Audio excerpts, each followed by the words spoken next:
Today's topic is the Bill of Rights, and today one of our guest speakers today is James Madison's great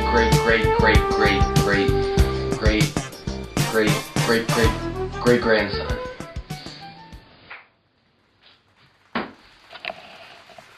Nice to see you, James. Hello. How are you doing? Good. I see. So, do you want to talk about the Bill of Rights? Yes. Well, why don't you tell me about the first 3 amendments?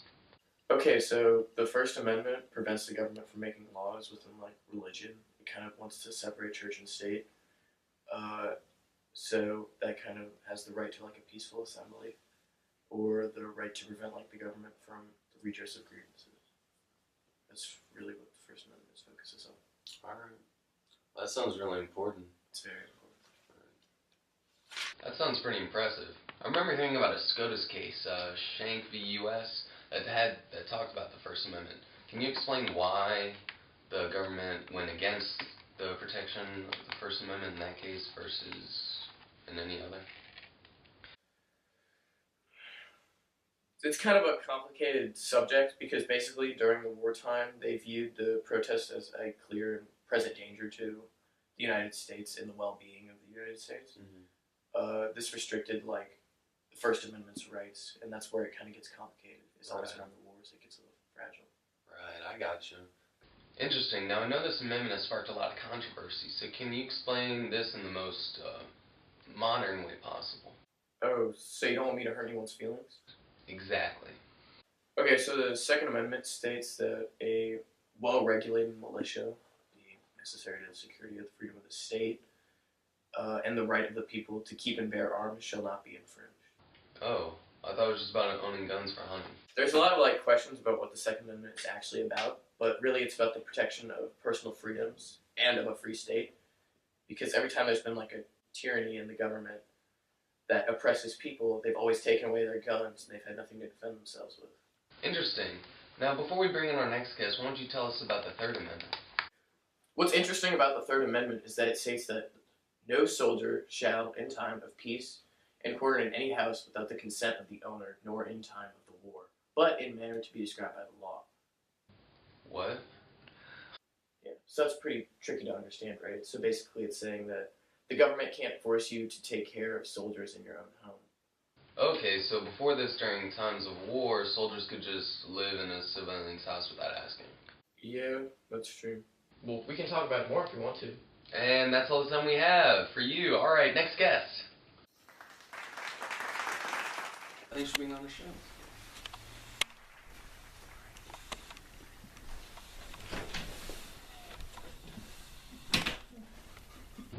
Alright, our guest is really excited to be here. O.J. Simpson! Hey, Jack. How are you? I'm good, O.J. How have you been? I'm great. Hey, really firm handshake. Fits just their glove. You cracked me up, man. What's with that knife? Huh? Man, it's been a while. Where have you been? Oh, yeah, I had to go away for a while. So these next amendments have to do with your rights as a defendant in the court of law. Do you think that you're qualified to talk about these?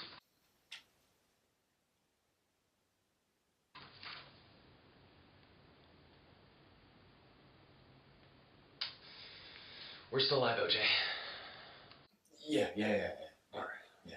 Well, why don't you talk about the Fourth Amendment? Sure. So the Fourth Amendment states that the right of the people to be secure in their persons, houses, papers, and effects against unreasonable searches and seizures shall not be violated, and no warrant shall issue, but upon probable cause, supported by oath or affirmation, and particularly describing the place to be searched and the persons or things to be seized. English, please. So, people can't search your property without a reasonable cause, but because of the Patriot Act and Homeland Security, the government can look at our internet history, text, and emails. Their probable cause is protecting the nation from possible terrorist activity. Cool. So my producers are saying that you have some personal experience with the Fifth Amendment, so what happened there?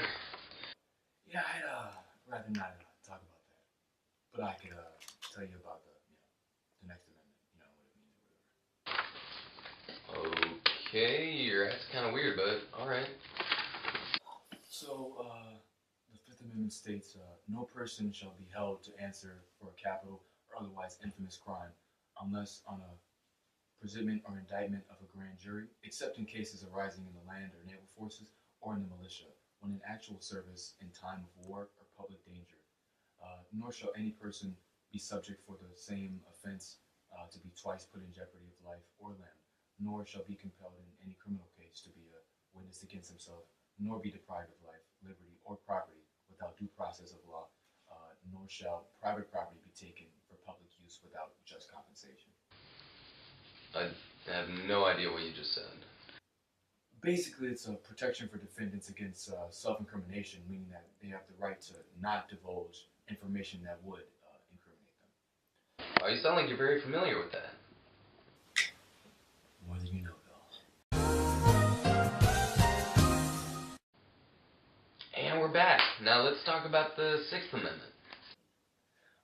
The Sixth Amendment states, in all criminal prosecution, the accused shall enjoy the right to a speedy and public trial by an impartial jury of the state and district wherein the crime shall have been committed, which district shall have been previously ascertained by law, and to be informed of the nature and cause of the accusation, to be confronted with witnesses against him, to have compulsory process for obtaining witnesses in his favor, and to have the assistance of the counsel for his defense. Man, I definitely know what that means. Yeah, it just means that the defendant can be brought to court soon after being arrested. They also have a right to a jury of their own peers.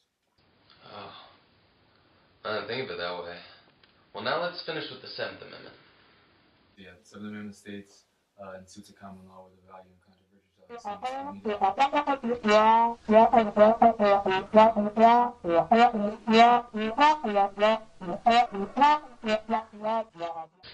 so I don't get it. Why is this important? Why is it in the Constitution? That is a great question. Give me a second. Can I get my phone? Let me check it out.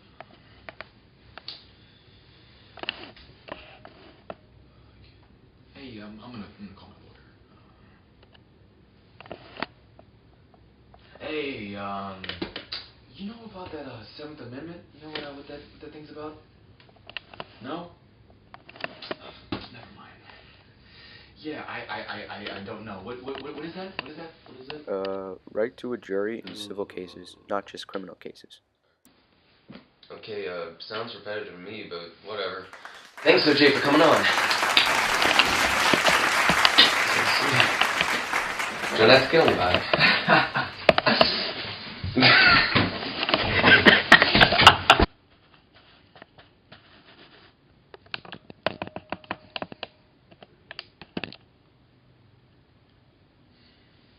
Alright, our final guest is a representative from the city of New Orleans, Richard Sweat.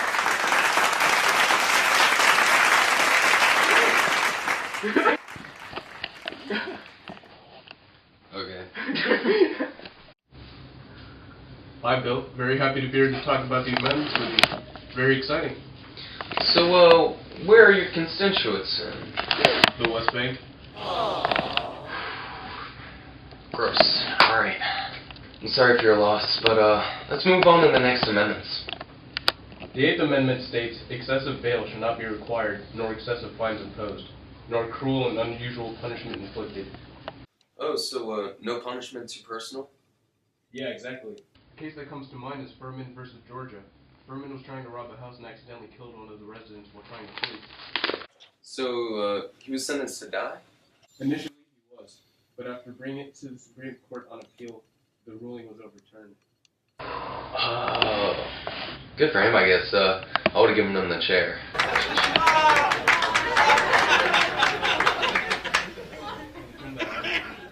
Alright. On to the next amendment. The Ninth Amendment states, the enumeration in the Constitution of certain rights shall not be constructed to deny or disparage others retained by the people.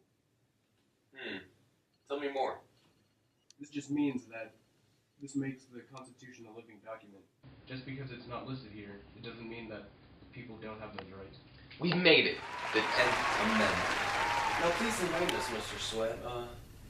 What is the 10th Amendment?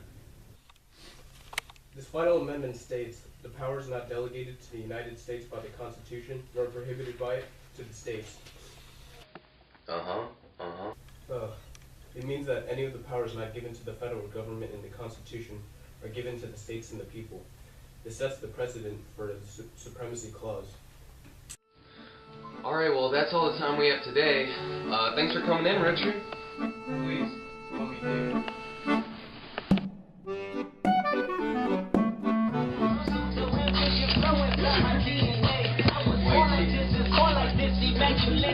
I transform like this, perform like this, without you when the weapon I don't contemplate, I meditate and watch your fucking You did it. Are you recording? I got realness like the skill shit, cause it's in my DNA.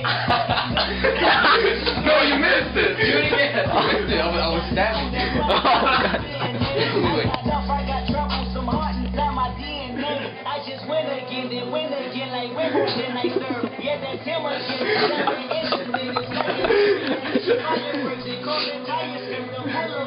I know how you work, I know just who you are. To use